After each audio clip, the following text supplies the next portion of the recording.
Vás tady na řadě už pátém večeru, který je věnovaný Latinské Americe. Ještě dřív než začneme, tak bych vás poprosil, i když se tady skoro všichni známe, ale přesto, kdybyste mi mohli podepsat prezenční listinu, jak tady poctivě chodíte, je to spíš proto, že by vás obesílal s případnými dalšími akcemi, které by se tématu věnovaly, a založil si tak něco jako mailing list.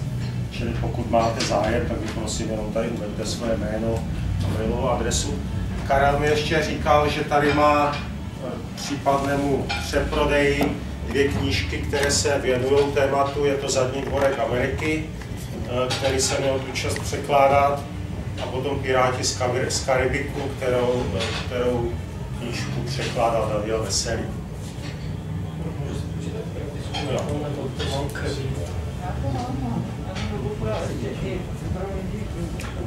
Tak co se týče dnešního tématu, je věnované Bolívii. Možná jste si všimli, že jsme trošku upravili název přednášky, čili nejedná se už jenom o vliv Spojených států a evropských zemí na politiku zemí Latinské Ameriky, ale ten nápis je poupraven, jde o vliv Spojených států a korporací jako nevolených institucí na politické reprezentace zemí Latinské Ameriky. Rozhodli jsme se ten název trochu posunout právě v souvislosti s aktuálním projednáváním transatlantické smlouvy TIP mezi Evropskou unií a Spojenými státy a ukázat na určitých příkladech podobnosti a možné důsledky uzavírání podobných smluv.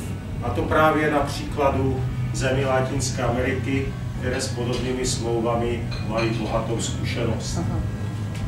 Možná víte, Latinská Amerika, řada zemí Latinské Ameriky prodělala během 90. let minulého století takzvanou ztracenou dekádu, kdy byly nuceny v rámci strukturálních úprav, které jim byly diktovány v rámci Washingtonského konsenzu Mezinárodním měnovým fondem a Světovou bankou, tak byli nuceni poměrně radikálně změnit strukturu svého národního hospodářství formou různých privatizací, neoliberálních reforem, kapitalizací. Jednalo se o důsledek toho, že země Latinské Ameriky v průběhu těch 80. a 90. let vycházely z předchozích desetiletí vojenských režimů, které zase byly reakcí na určitou sociálně progresivní politiku 50. a 60. let. A tyto vojenské režimy ty země Latinské Ameriky poměrně výrazně zadlužovaly, a to v tom smyslu, že financovaly velké veřejné zakázky, stavbu přehrad, letišť, určité výrobní a tovární celky, a to bez toho, aniž by zapojili vlastně do financializace těchto projektů větší procento místních lidí. Ti lidé obvykle zůstali marginalizováni a vůbec vlastně tady tenhle hospodářský a sociální pokrok, které si tyto vojenské režimy kladly za cíl, nebyl dostatečný a nebyl vůbec účinný, protože právě jako byly zaměřeny jenom na financializaci určité vrstvy, jako té latinské americké společnosti, profitovaly z toho určité třídy, když to prostě ostatní části společnosti stále přežívaly v chudobě. Jen si můžeme připomenout, že země Latinské Ameriky zdaleka nejsou nejchudšími zeměmi na světě, ale jsou nejvíce nerovné. Čili tam se pořád dotýkáme z toho, že většina obyvatelstva nebo značná část obyvatelstva není zapojena do toho hospodářského cyklu země a vlastně ani politicky neparticipuje na chodu toho státu. No a tohle všechno měli potom po pádu jako těch vojenských režimů změnit ty strukturální úpravy, diktované obvykle tím Mezinárodním měnovým fondem, které si kladly za cíl, ale právě v první řadě zbavení těchto národních ekonomik toho tíživého dluhu. Jako podmínku zbavení tohoto dluhu, odpuštění nějakých dluhů a povolení dalších úvěrů a investic však diktovali těmto zemím poměrně drastické škrty v sociální oblasti a poměrně drastické strukturální reformy, co se týče pozemkové reformy, školské reformy, další balíky privatizace veřejných služeb a tím pouze roztáčeli vlastně spirálu, zacyklenou spirálu té chudoby Latinské Ameriky, protože ať už tomu v Argentíně říkáme financializace, která začala za vojenské diktatury Jorge Videly a Masséry a podobně, které v polovině 70. let, anebo neoliberální reformy na chilský způsob za Pinocheta, které byly velmi prostě, tím jak se chlubili ty Chicago Boys, že byl neoliberální reformy a zákony trhu, tak byly velmi prostě dramaticky protlačovány na bajonetech chilské armády. A nebo právě v Bolívii takzvaná kapitalizace, čili vlastně privatizace těch větších národně ekonomických celků do soukromých rukou, obvykle zahraničních investorů, tak tyhle reformy vedly k tomu, že národní kapitál odtékal do zahraničí skrz ty velké privatizace. Státy teda neměly dostatečně investiční prostředky na rozvoj. Soukromé společnosti a soukromé korporace samozřejmě neinvestovaly do ztrátových a pro ně jako prodělečných věcí, čili spousta oblastí zůstala i nadále značně podfinancována. Stát ani nebyl schopen od místního obyvatelstva vybrat jakkoliv smysluplné daně, protože i obyvatelstvo bylo značně schudlé a zdecimované, čili byl nucen stát žádat o další půjčky a roztáčela se vlastně ta dluhová past, která je vlastně takovým nepříznivým dědictvím pro země Latinské Ameriky a v podstatě to neřešilo ani problém jako chudoby, ani problém nějaké sociální a občanské participace, což byly doprovodné programy právě toho měnového fondu financované Světovou bankou. Tam potom vidíme značný nárůst nezaměstnanosti, padá DPH, roztáčí se kola inflace, to už nejsou ani inflace, tam už dochází ke stagflaci, což je taková latinskoamerická zvláštnost, kdy se ten trh zužuje, smršťuje, ale ceny vlastně rostou nahoru, letí nahoru a tím dochází vlastně i prohlubování toho nerovnosti příjmové mezi bohatými a chudými, čili bez zapojení podstatné části obyvatelstva, znovu si můžeme říct, a bez jejich vyvedení z té zacyklené bídy, tyhle reformy nemají vůbec žádnou cenu, jenom prostě vedou k odlivu toho zbylého kapitálu ze země. Co se týče potom té Bolívie je poměrně zvláštní případ v tom jihoamerickém prostoru. Teďka se nebudeme věnovat prezidentství Evo Moralese, to můžeme nechat na jindy, ale tomu, co předcházelo a právě ta válka o vodu v Cochabambě v roce 2000 byla velmi signifikantní právě jako vyvrcholení těch neoliberálních snah a i radikální odmítnutí ze strany občanské společnosti. Ta Bolívie je poměrně zvláštní zemí v tom, že historicky patřila k nejbohatším zemím Hispánské Ameriky. Víme, že v Potosi se těžilo stříbro, které si vyváželo ven do Evropy, do královského Španělska, tam zase na druhou stranu vyvolalo první vlastně větší inflaci v evropské zemi. A Bolívie na tom byla, co se týče do postavení jako těch královských držav v Latinské Americe poměrně dobře. Dneska je situace opačná, Bolívie patří k jedné z nejchudších zemí Jižní Ameriky.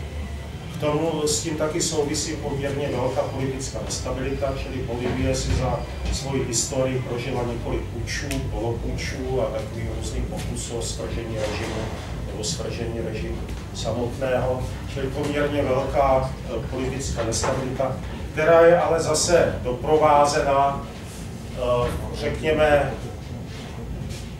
konzervativním sociálním uspořádáním, kdy ta chudoba toho bolivijského venkova je tradiční a poměrně neměnná. Bolívie je taky rozdělená, víme, prostě jsou tady ty západní čtvrti, nebo ta západní část té Bolívie, to Altiplano a takhle, které se pohybuje ve výši 4000 metrů a výše, to je ten La Paz a potom Santa Cruz, ty východní oblasti, poměrně jako v. No a v Bolívii hrajou velkou roli v politickém systému původní domorodé indiánské obyvatelstvo, které tvoří v Bolívii drtivou většinu, a za současného prezidenta Evo Moralese jsou schopni to indigenské hnutí společně s kreoly jim více nakloněných v jiných zemích, tak jsou schopni měnit i ústavní pořádky země. Čili to je takové velmi stručné charakteristice té bolivijské společnosti. Bolívie jako taková, jako státní celek však poměrně utrpěla v minulosti s značnou ztrátou území, a to ať už v tom předminulém století, v 19. století, v neúspěšné válce s Chile, kdy ztratila vlastně přístup k moři Bolívie, a taky největší naleziště letků na světě, anebo potom v té známé válce Chaco v 30. letech, kdy ztratila ty východní provincie, východní provincie ve prospěch Paraguaje. Je to v země opravdu značných jako paradoxů, čili před druhou světovou válkou prostě tady byly určité snahy o zavádění nějakých sociálních až socialistických reform, zase ale z pozice vojenských režimů, čili došlo k určitému pokusu o vojenský socialismus, nebo takový socialismus jako vedený jako vojenskou chuntou. Spojené státy nikdy nevěděly, jak se jako téhle situaci zachovat a jestli tyhle země označovat za nacistické nebo komunistické. Vždycky to měli trošku zmatek, tak se třeba stalo, že toho prezidenta z druhé světové války, myslím, že se jmenoval Paz zrovna, takže toho Bosch, tak toho nazvali nacistou a antisemitou, ačkoliv Bosch umožnil, a Bolívie v průběhu druhé světové války bylo jedinou zemí na světě, která umožnila neomezenou migraci židů, čili bez nějakého cenzu, bez nějakého. Tenkrát se tam vystěhoval 10 000 židů. Bolívie si po válce prodělala tež období určitých sociálních zvratů a pokusů o sociálně citlivé, sociálně radikální, bychom mají řekli, reformy. A ty jsou taky velmi paradoxní a velmi takové zvláštní. To už ta Bolívie asi celá. V roce 1952 došlo řekněme, k uvedení těch radikálně sociálních reform v praxi s novou vládou. Vedlo ji tenkrát Národně revoluční hnutí. Kdybychom to měli označit nějakou starou hankýrkou, tak šlo o národně buržoázní hnutí se socialistickými prvky. A v rámci prostě jejich reform došlo k zavedení všeobecného hlasovacího práva, čili měli i indiáni hlasovací právo najednou po první historii a byli takhle zataženi do participace země. Došlo k pozemkové reformě, ale zase k pozemkové reformě velmi typické pro země Latinské Ameriky, protože ta vláda bolívijská jenom sankcionovala ten daný stav. Čili došlo už v předchozích letech k záboru té volné půdy latifundií, protože zase 97% půdy vlastnilo jenom 5% obyvatelstva, čili tam byli znační pozemkoví vlastníci, kteří nebyli vůbec schopni ten pozemek využít, čili došlo k záboru téhle půdy ze strany nemajetného rolnictva. No a vláda to zpětně potom legislativní úpravu jako uznala a tím vlastně zpětně jako ta teorie dohnala tu praxi a došlo k určitému uzákonění vlastně toho stavu de facto, de jure. No ale samozřejmě zase skončilo na půl cesty, protože tihle drobní rolníci nevlastnili a nedisponovali patřičným kapitálem na rozvoj těch svých jako malých rodnických ploudností, co zase vedlo k tomu, že byli nuceni po čase tuhle půdu prodávat dál a ta půda se pak koncentrovala, což potom vidíme i v Chile, v případu Chile za Pinocheta.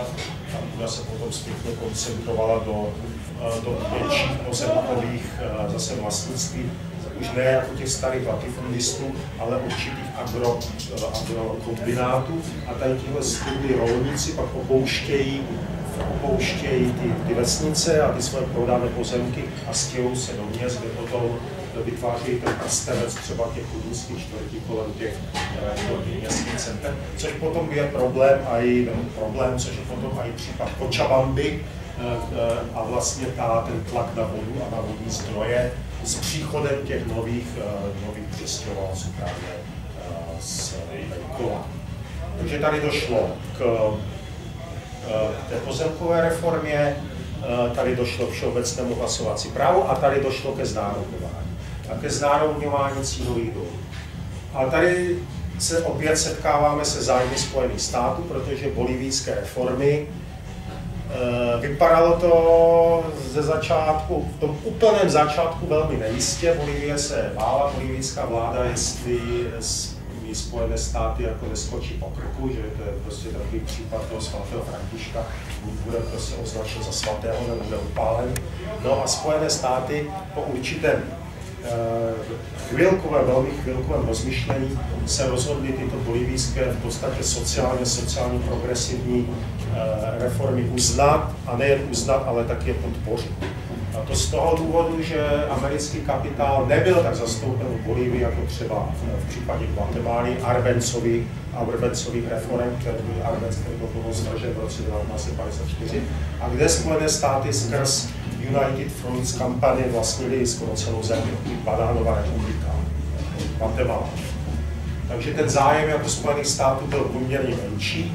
V bolivijském hospodářství oni se vlastnili o 20% v celém tom kapitálu těch cínových dolů a to bylo štědře vykompenzováno za náhradu tou bolivijskou vládou. Bolivijská vláda se taky zřekla jakékoliv účastí komunistů nebo socialistů na tom revolučním radikálně reformním procesu, čili dala od toho ruce pryč, ujistila Ameriku, že chce zůstat jako volnotržní ekonomikou, dokonce i pod určitým tlakem napadla ty Arbencovy reformy v Guatemala a stejně tak Mossadekovy reformy v Iránu, které probíhaly paralelně, a když Spojené státy potom zasáhly do Guatemaly a zasáhly do Iránu, provedli tam puče, první jako Mossadek a potom Arbenz byl svržený v 53. v 54. roce, tak vlastně v 52. roku v Bolívii, to už byla ta bolívijská nová revoluční vláda 2 roky u moci, tak to Spojeným státům odsouhlasila. Čili nejen, že Bolívie si odechla, že nedojde k nějakému zásahu do těch vnitřních bolivijských záležitostí, ale hlavně Bolívie se stala vazalem v tomhle případě Spojených států a Spojené státy to velmi propojila ty svoje sociální reformy se zájmem Spojených států a Spojené státy to velmi štědře kvitovaly, když jim poskytli silné úvěry, vykupovali jejich cín za poměrně dobrou cenu, ačkoliv Spojené státy zrovna ten cín v té době nepotřebovali. A koncem 50. let dokonce poslali tak výraznou potravinovou pomoc do Bolívie, že Bolívie se stal největším příjemcem americké pomoci v celém tom regionu. Ty určité reformy vedly taky k tomu, že několik desetiletí vlastně později neuspěl v regionu Che Guevara se svojí kampaní vlastně za druhé revoluční ohnisko, které propagoval podobně jako ve Vietnamu, že třeba založit více těch revolučních ohnisek, tak vlastně napadnou to impérium. Nepochodil, jelikož Indiáni byli poměrně jako zapojeni do toho politického procesu a jelikož se jim nedařilo až tak špatně a jelikož v podstatě byli volání ke vládě. No, abychom to přeskočili a dostali se k tomu vlastnímu tématu, myslím, že tady tohle je právě pro pochopení té reality bolivijské docela jako podstatné, tak je třeba si říct, že samozřejmě i tyto reformy časem vyhořely, dostávalo se jim nedostatek investic, docházelo k tomu, že ty ostatní země se dostávaly do krizí a pod tlakem těch mezinárodních institucí byli nuceni ustoupit od toho nacionalizačního programu a zaměřovat se na programy těch strukturálních úprav, které byly nuceny a s tím pádem i určitá kapitalizace, to znamená privatizace v těch 90. let, co jsme zažívali v té střední a východní Evropě. Tak to proběhlo vlastně i v té Latinské Americe. A v Bolívii zvlášť to bylo za prezidenta Sancheze a Marizera, kdy byla privatizována podstatná část bolívijského hospodářství a tady už se dostáváme do problému toho, co se stalo v Cochabambě, protože samozřejmě ten Sanchez a Bolívar sice zákonem uzákonili, že se bude privatizovat jenom do 50% toho národního bohatství nebo vlastně toho vlastnictví v jednotlivých podnicích, ale tato míra, toto procentuální určení bylo tam se překročeno a ty podniky, ty strategické podniky byly privatizovány s většinou celé. A Bolívie se dostávala právě do těch problémů, které jsme si říkali, úniku toho kapitálu a opět nedostatek investic a podobně. Co se týče konkrétně toho případu Cochabamby, tam došlo k tomu, že v roce 1997 bylo Bolívii nabídnuto Mezinárodním měnovým fondem úvěr ve výši 20 milionů dolarů, ale s tím, že dojde k privatizaci vodovodního a kanalizačního řádu ve dvou městech, a to v La Pasu a v Cochabambu. Na Cochabambu měli investoři asi zvlášť spadeno, protože nabídku tohoto úvěru ještě potvrdili a zvýšili tím, že pokud dojde k privatizaci veškerých vodních zdrojů v Cochabambě, takže bude Bolívii odpuštěný národní dluh ve výši 600 milionů dolarů. Vláda na tento nápad kývla a bez jakéhokoliv výběrového řízení byla vybrána firma, jednalo se o mezinárodní konsorcium Aguas de Tunari, což bylo účelové sdružení založeno na principu joint venture, které obsahovalo americký Bechtel, italský Edison a další asi 4 až 6 společností.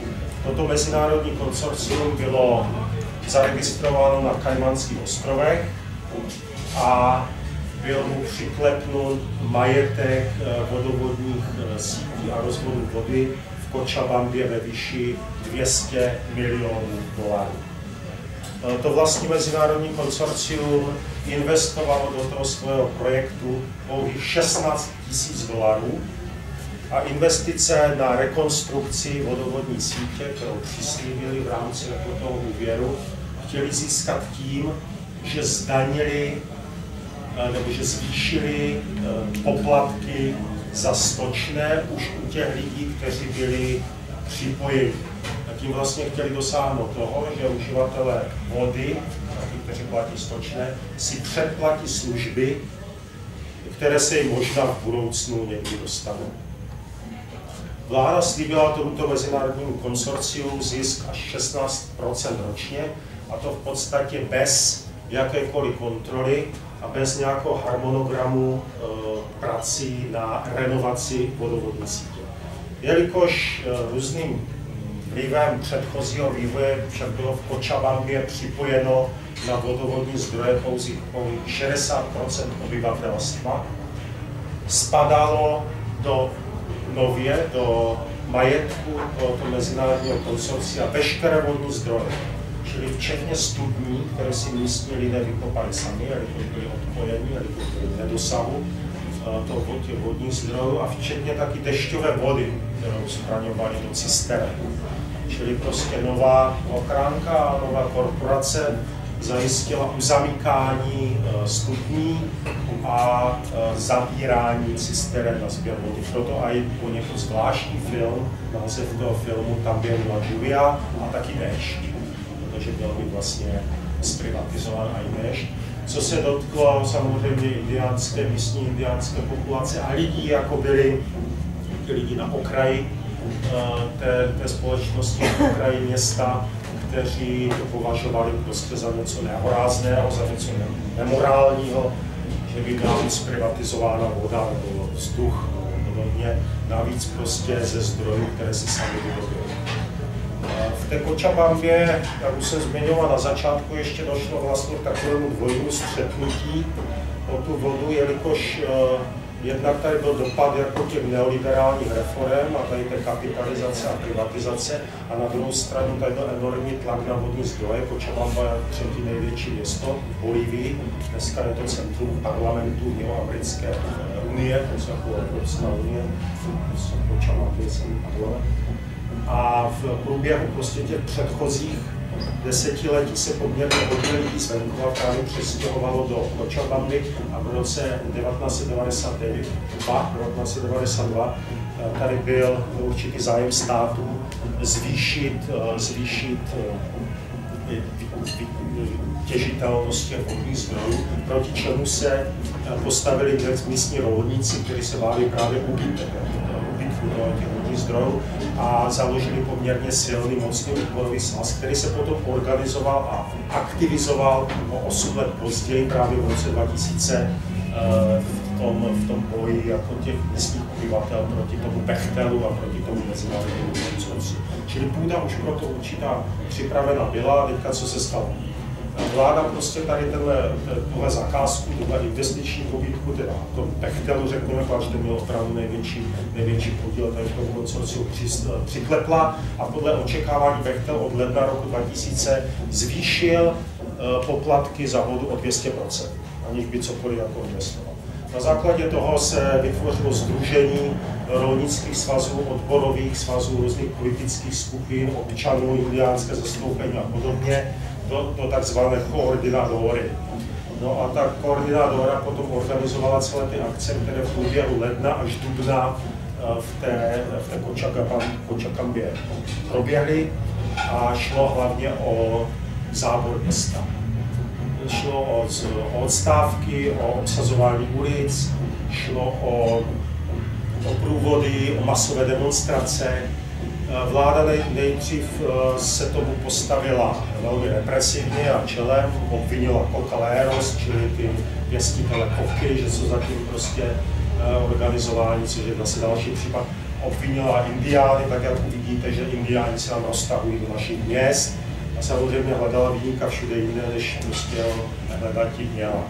No a přistupovala k potlačování těch demonstrací velmi represivně. Povolala armádu, do lidí bylo stříleno, dokonce se ukázalo, že mnozí armádní důstojníci, kteří se převlíkali za civilisty a stříleli takhle do davu, byli vyškoleni v té Schools of the Americas, čili zase to byl další voda na mlýn prostě těm demonstrantům a těm lidem, kteří v těch ulicích po Cochabambě byli, aby zaktivizovali ty svoje vlastně, zesílili ten svůj nátlak.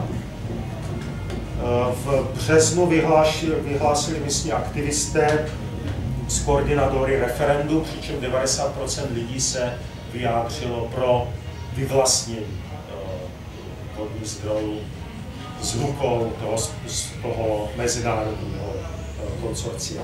Nicméně prostě mezinárodní konsorcium vybíralo tyhle poplatky dál, aniž by jako cokoliv prostě znova bylo schopné nabídnout, aniž by vůbec to vstoupilo do rozhovoru s koordinátorou a stejně tak jako vláda dlouho odmítala se vůbec jako s organizátory bavit.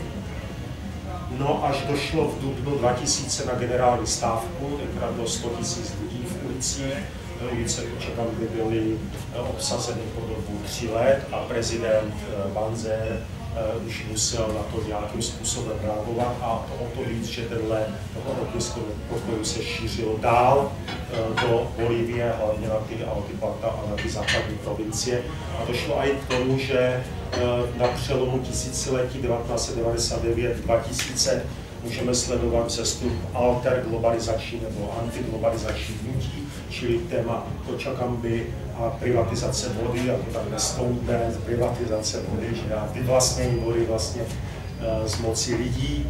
obyvatel se stalo tématem, ať v Sátnu nebo ani tady v Praze, si pamatuju, v Janově a podobně. Čili Bechtel byl zaplaven prostě hromadou mailů jako rozhořčených, čili opravdu tady se projevila solidarita z dola, když prostě lidi jako vlastně Bolívie nebo napříč světem. No a prezident se k tomu opravdu musel nějakým způsobem postavit, už nemohl obvinovat jenom prostě extremisty a podobně, a tohle úspěšné, sociálně úspěšné hnutí vedlo k tomu, že vláda pod nátlakem byla nucena tu smlouvu vlastně s tím mezinárodním konsorciem vypovědět. Bechtel byl vypovězen z Bolívie a voda byla opět navrácena lidu, potažmo z veřejné státní firmě pod kontrolou té koordinátory. Koordinátor asi dokázal vynutit, že distribuce a další investice budou spojené jednak prostě se státním vlastnictvím, které je nějakým způsobem demokraticky a veřejně kontrolovatelné, aspoň druhou hodit a mělo být podle zákona, a s tím, že na to vlastně budou dohlížet ti daní lidi, kteří se v ulicích vlastně zasloužili o ten úspěšný boj vodu. No, ty demonstrace ještě probíhaly následující den, to bylo 10. dubna 2000, kdy tady zákon prostě legislativní úpravu, to musel bolívijský parlament zrušit vlastně tu smlouvu, a následující den ještě bylo příště potvrzeno indiánské populaci jejich právo na vodu z jejich vlastní studí a z jejich systémů. Čili to je vlastně k tomu úspěšnému sociálnímu boji v Cochabambě. Ten film, který uvidíte, tak scénář k tomu napsal Paul Laverty. On to napsal podle knížky a taky to věnoval ten film Howardu Zeanovi, takže možná znáte knížku od Howarda Zeana, Dějiny lidu Spojených států amerických, a vysloveně vlastně převedl do scénáře první kapitolu tohoto filmu, která se jmenuje Kolumbus, Indiáni a lidský pokrok. Ono jsou tam dvě takové roviny, právě tam rekonstrukce toho Kolumba a potom vlastně to další vyvlastňování toho Indiánu skrz ty mezinárodní korporace. Čili je to ten Paul Laverty, který je dvorní scénář Kena Loache, možná znáte od toho Laverty na filmy jako My Name is Joe nebo Irish Road a podobné. A v tom filmu se setkáte i s historickou postavou Bartolomého de las Casas, což byl kněz, misionář, který jeden jako z prvních se postavil za práva domorodého indiánského obyvatelstva proti právě těm španělským conquistadores, proti tomu znásilňování ze strany jako té španělské armády, dobývání a vyvražďování indiánů. A ten Bartolomé de las Casas vlastně bychom mohli říci, že položil něco, co dneska známe v Latinské Americe jako teologie osvobození. Takže to by bylo asi všechno, děkuji za pozornost a užijte si.